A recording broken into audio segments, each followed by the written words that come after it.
Well, dear students, we will move on to the one more combination, that is parallel combination. So far we have discussed the combination of series. So what do you mean by parallel combination? If two buses are moving hand to hand, means they are moving with the parallel motion, correct? So similarly, so we will take a two capacitor, we are supposed to connect in terms of parallel connection. What is the use of this connection? We will get to know. In the sense, it's like if I want to have the 5 microfarad, but I don't have.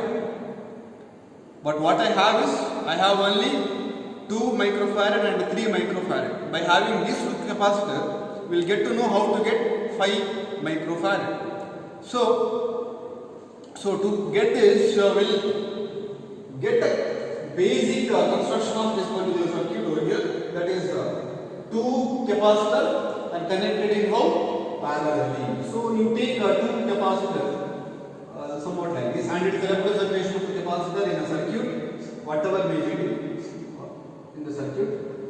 Okay.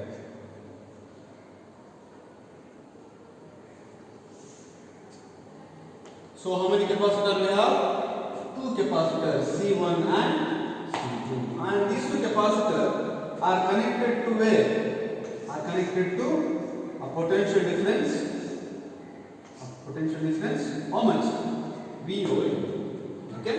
So, and whenever we connect the 2 capacitor, charges are going to be different. That is, here we have plus Q1, here we have plus Q2, and here minus Q1, minus Q2. So, whenever we have a parallel combination, potential difference across C1 as well as C2 are same because these are in parallel. But think about the series combination. Whenever we have a series combination of capacitor, potential difference is going to vary, like V1, V2, V3. Correct? What is going to same over there? Charges are same. But here, what is going to differ? Charges are going to differ. Here we have Q1 and here we have Q2. And what is going to same over here? Well, potential across our 2 capacitor are same. It could be n number of capacitors. For a time being, I have taken only 2 capacitors for your easier understanding. So now, you know who you. Don't you think the properties of charges, what it says, charges are always additive in nature. That's why if we have n number of charges in a particular system, we can add them. So here we have different kind of charges like Q1, Q2. If you have a further capacitor, means it goes Q1, Q2, so on up to Qn. So similarly, what is the total charge which is there in the particular combination I can expect? That is Q which is equal to Q1 plus Q2. But we supposed to calculate what? Q1 as well as Q2 over here. Are you getting? So how to get this Q over here? Just simple that you replace the same formula Q is equal to Cv, that we know to U. So Q1 which is equal to what I can write based on our basic formula, that is C can be replaced by what? C1. Do you think potential is going to differ over here? Never. So this is nothing but a V over here. Now use your common sense. If you have, what I can write with respect to Q2 over here, that is Q2 is equal to C2 into V, right? Substitute all those values in the given equation like 1 equation 1. What I can write? So Q which is equal to C1V plus C2V. Let us say this is equation 3. Now what we need, this combination should be equal to equivalent circuit. So let us take one more equivalent circuit, somewhat like this, which is connected to a potential difference, let us say V over here. So this can be taken as Cp. Why Cp? Because it is combinations which are connected in parallel. So parallel capacitance. In the previous case we had Cs, that is capacitance are in series. So here capacitance are in parallel. Just the representation. And what is the charge I can expect? Let us say Q. It's charge only because there is a combination. Correct now? Yes. Now one more point is supposed to be, that is the same thing. What I can write?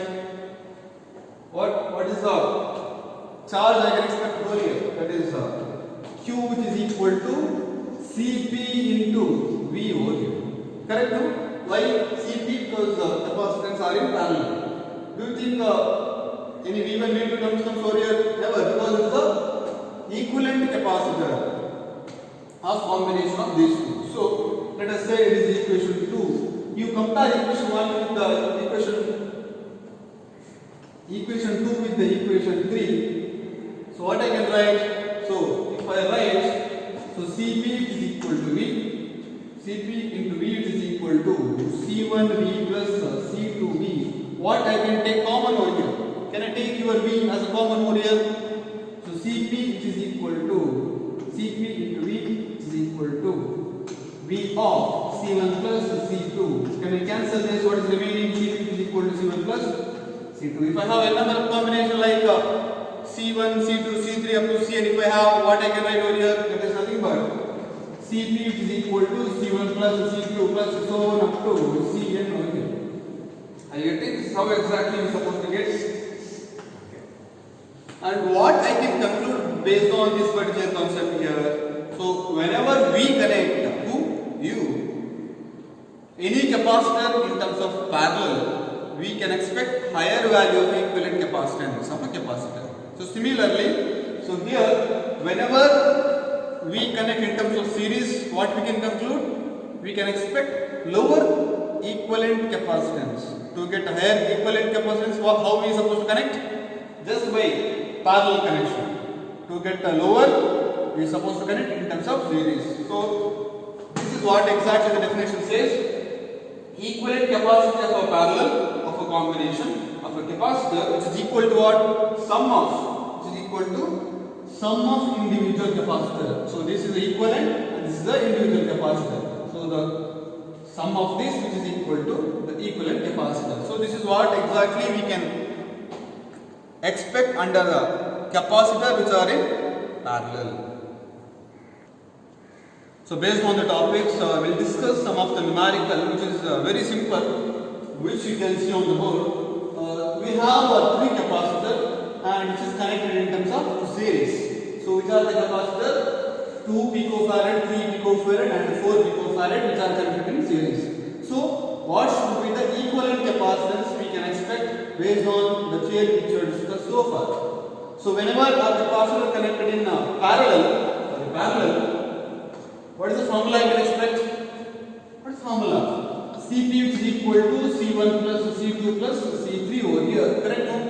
So what is the value of C1 we have? That is 2 into 10 to the power minus 12 plus 4 into 10 to the power minus 12 plus 3 plus 4 into 10 to the power minus 12 farad. So what is the value I can expect? Cp is equal to how much? 3 plus 4 is 7. 7 plus 2, how much? 9. So Cp is equal to how much? 9 picofarad. So this is what I can expect, the combination of the parallel. And one more formula they were given, that is determine the charge on each capacitor. So whenever we connect the capacitor like in parallel,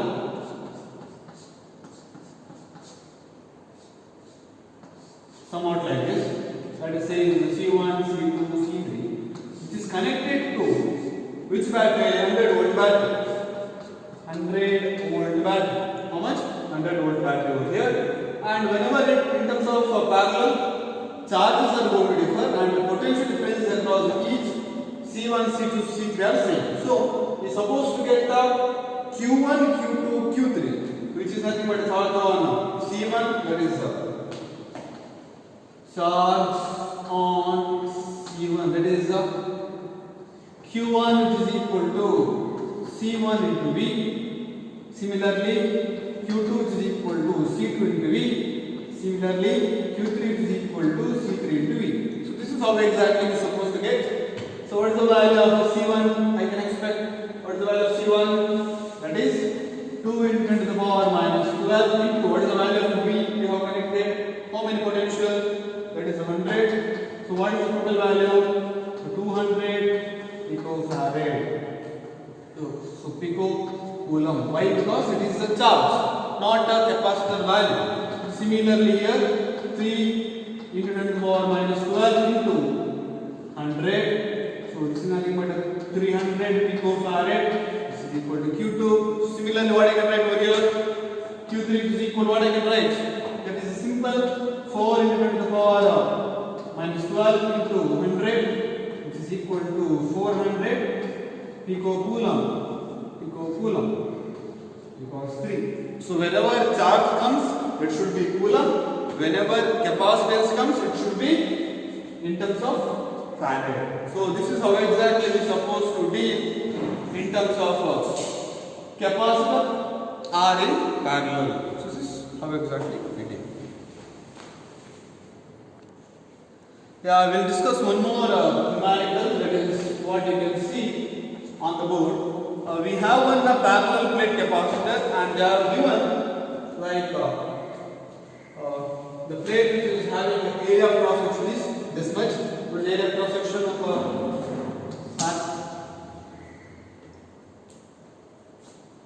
parallel plate capacitor, each which is having area of cross section is how much?